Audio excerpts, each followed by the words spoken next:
എല്ലാം പഠിച്ചു അച്ഛാ, ചോദിച്ചോ. രണ്ടാം ലോക മഹായുദ്ധത്തിന്റെ അനന്തര ഫലങ്ങൾ. അച്ഛാ ആ ചോദ്യം വരില്ലാന്ന് ടീച്ചർ പറഞ്ഞിട്ടുണ്ട്, വേറെ ചോദിക്ക്. തെക്ക് പടിഞ്ഞാറൻ മൺസൂണെ പറ്റി വിശദീകരിക്കുക. തെക്ക് പടിഞ്ഞാറൻ മൺസൂൺ തെക്ക് പടിഞ്ഞാറ് നിന്ന് വരുന്നു. അച്ഛാ ഇതൊക്കെ സിമ്പിൾ അച്ഛാ, കുറച്ച് ടഫായിട്ട് ചോദിക്ക്. നാസിസം കൊണ്ട് ഉദ്ദേശിക്കുന്നത് എന്ത്? അതൊന്നും ഇമ്പോർട്ടന്റ് ക്വസ്റ്റൻ അല്ല അച്ഛാ, ഞാൻ മാർക്ക് ചെയ്തിട്ടില്ല, അതിന്ന് ചോദിക്കും. കേരളത്തിലെ മണ്ണിനങ്ങൾ ഏതൊക്കെ? തുടക്കം ഒന്ന് പറഞ്ഞുതരോ? കേരളത്തിലെ മണ്ണിനങ്ങളെ കേരളത്തിലെ മണ്ണിനങ്ങളെ വിവിധ തരത്തിൽ തരംതിരിച്ചിരിക്കുന്നു. അതിൽ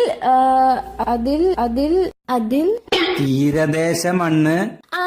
തീരദേശ മണ്ണ് എക്കൽ എന്താ? എക്കൽ മണ്ണ്. എക്കൽ മണ്ണ് തീരദേശ മണ്ണ്, എക്കൽ മണ്ണ്. പിന്നെ നല്ലൊരു പേരുണ്ടായിരുന്നല്ലോ അച്ഛാ, ലാറ്ററൈറ്റ് മണ്ണ്. ലാറ്ററൈറ്റ് മണ്ണ്. പിന്നെ ഇപ്പൊ തന്നെ പഠിച്ചോളാം, ഇപ്പൊ കിട്ടും. ചുവന്ന മണ്ണ്.